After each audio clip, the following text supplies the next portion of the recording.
Ha llegado a Disney Plus la nueva apuesta del UCM y genuinamente me sorprendió. Esta cinta con todo y todo se llega a sentir autoral por momentos, bastantes a decir verdad, y esto es gracias a que está dotada de una estética propia. Y ojo, no es perfecta porque incluso, como verán en la escena que analizaremos, hay errores. Aún así, con todos sus baches y pormenores, la cinta logra ser hechizante y curiosa desde un punto de vista analítico. Y esto es lo que haremos en el video de hoy. Ahondaremos en una particular escena para descubrir algunos trucos y recursos del lenguaje cinematográfico. Ok, iniciamos con este momento. Es muy interesante ver la revelación de Gael García como el hombre lobo porque, bueno, es muy simple por la manera en la que se nos es presentado. Y es que este juego de sombras y luces, así como el contraste, no es algo nuevo, y es que esto deriva desde el expresionismo alemán, donde cintas como por ejemplo Nosferatu suelen introducir a sus monstruos a través de las sombras.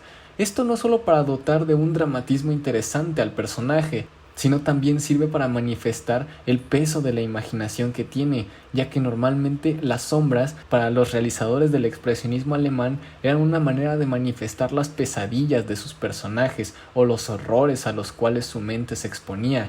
Y aquí es muy interesante que transpolen esa misma idea para presentarnos a un personaje.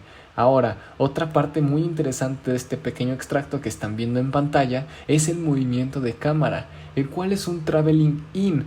Esto es muy interesante porque Michael Giacchino quiere acentuar la expresión de terror que tiene nuestra protagonista, o coprotagonista mejor dicho, Elsa. Y es que fíjense muy bien que el movimiento no es elegido al azar. Normalmente cuando uno quiere enfatizar algo o dar más peso dramático, ya sea una acción, a un gesto o a un objeto, se suele mover la cámara hacia adelante.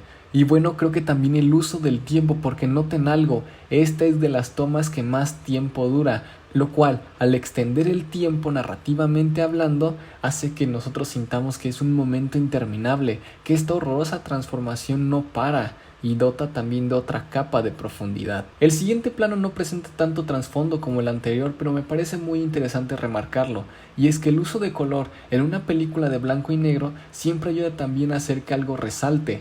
Esto se deriva mucho de películas clásicas como por ejemplo La lista de Schindler, donde en esa cinta tenemos a la niñita con su ropa en color y todo lo demás es en blanco y negro. Bueno, aquí es el mismo principio, con la finalidad de hacer resaltar a un objeto en pantalla. Después tenemos otro corte y noten cómo antes de la transformación hemos tenido 3 cortes. Esto con la finalidad de acentuar lo verdaderamente importante de este proceso, el cual es el horror que genera a las demás personas. Porque sí, lo bueno de las películas de terror no es ver la transformación de un monstruo, sino el impacto que esta transformación genera en las otras personas que lo rodean. Después hay un par de escenas que también siguen siendo con el peso de la revelación, pero creo que las más impactantes fueron las primeras 2. Ya después cae un poco en la monotonía, pero bueno, tampoco es algo que moleste mucho a decir verdad, sino que es más que nada para remarcar el punto que les estoy mencionando. Y retomando a los cortes erráticos, realmente estos me parecen muy interesantes porque ahora, como pasaba en el montaje soviético, hay una diferente intensidad. Quien haya estudiado algo un poco de cine soviético sabrá que ellos priorizaban el montaje y a partir de ahí tenían emociones muy eufóricas. Esto es muy interesante porque así como las primeras tomas eran un poco más lentas y se tomaban el tiempo, ahora tenemos explosividad, tenemos momentum y esto es muy interesante porque jugar con el tiempo es algo que solo en el cine se puede lograr a diferencia de otras disciplinas artísticas. Con un tilt up se nos revela el lugar por donde acaba de escapar el monstruo. Y es que esto es muy interesante porque es un juego de espacios. Bueno, mis queridos espectadores, ahora me parece muy interesante remarcar que ese mismo movimiento se hace y ahora miren quién tiene el control en la secuencia, el monstruo, porque él es el que incentiva el movimiento. Y esto es muy interesante porque cuando estemos estudiando un movimiento de cámara, es muy notorio que cuando ésta se mueve es porque un personaje tiene más peso dramático o tiene más control sobre la escena. En este caso el mismo caos que genera el monstruo es lo que vuelve a incentivar el ritmo frenético, algo que me parece muy bien logrado a decir verdad. Y luego venimos con la presentación del monstruo, la cual me parece fenomenal a decir verdad. Y es que noten, aquí pasan unos recursos muy interesantes. Primero que nada, el dolly zoom. Y este dolly zoom me parece muy interesante cómo es logrado, porque como pueden ver tenemos un traveling in, o sea, la cámara se mueve hacia adelante y el zoom está hacia afuera, o sea, es un zoom out. Entonces es muy interesante cómo priorizan el movimiento. ¿Por qué? Porque levemente también nos acercamos a la cara del personaje, y es que por fin podemos tener una respuesta. Y el gran juego de luces y claros oscuros me parece también interesante, porque no la tenemos a todo el rato la luz. Y es que es muy interesante porque incluso en sus momentos más luminosos solo vemos la mitad, lo cual refuerza la idea de que es mitad hombre y mitad lobo.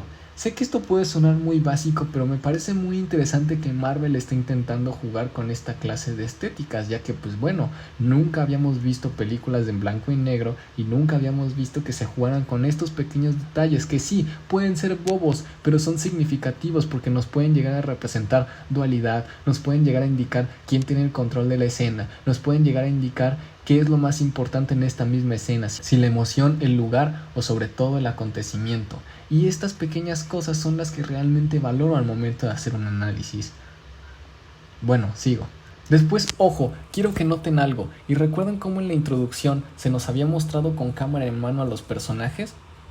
Bueno, aquí me parece muy interesante la dualidad lograda, porque cuando tenemos la toma de la madre o madrastra de Elsa, está en cámara en mano, está inestable, inseguro, una manera de representar el terror que ella siente.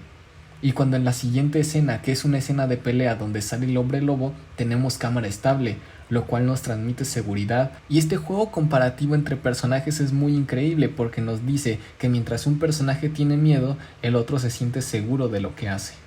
Ahora, también algo que me gusta de estas escenas de acción es la manera en la que está balanceado el poder. Y es que chéquense cómo, además de que sí, el hombre lobo provoca mucho daño, también recibe mucho daño.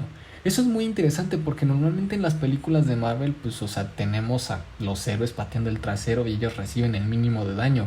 No, aquí sí reciben mucho castigo, y eso hace que uno como espectador pueda sentir hasta cierto punto pavor o terror en estas secuencias. Y eso es algo que también debemos de aprender. Cada vez de que querramos hacer una escena de acción, tenemos que nivelar la balanza para así generar expectativas en el espectador. Por último, la cereza del pastel.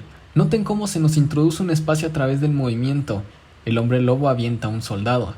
Y miren aquí, esto me parece muy interesante. En un solo plano, con un movimiento hacia adelante, la escena de pelea se ve increíble. Las luces nos ayudan a iluminar de vez en cuando y también a jugar con las sombras. El movimiento de cámara está incentivado por el hombre lobo, lo cual nos dice que él está en control de la escena. El centro se nos muestra iluminado y además ahí es donde suele estar el hombre lobo, lo cual también ayuda a que uno como espectador enfoque la vista en un lugar y no se pierda de los detalles que estén pasando. La sangre nos ayuda a sentirnos como una especie de voyerista en esta escena, nos forma parte, ya que bueno, si bien no es un recurso nuevo y recientemente se ha usado en películas como The Revenant, es muy interesante ver el grado de inmersión que puede llegar a lograr esto, formándonos parte del mismo relato. Y bueno, como último punto está esto que realmente no me gustó, y es el Deus Ex Machina. Al final, justo cuando él se encuentra en aprietos, llega de la nada un monstruo que, bueno, si bien se nos había introducido previamente, llega de la nada sin aviso previo y pues bueno, la verdad es que sí se siente medio sacado de la manga. Pero en términos generales, quería compartirles este análisis que, si bien puede ser un poco express, realmente me parecía vital transmitirles un poco de lo que a mí me generó y un poco de los recursos cinematográficos que yo conozco, desde una iluminación dramática, el uso de sombras con propósito narrativo, la manera en la que el movimiento de cámara suele ser incentivado, el uso de los mismos encuadres, y pues bueno, eso me parecía muy interesante compartírselos. Así que bueno, sin nada más que agregar, espero que este video les haya gustado. No olviden dejar su like y bueno, yo me despido no sin antes recordarles,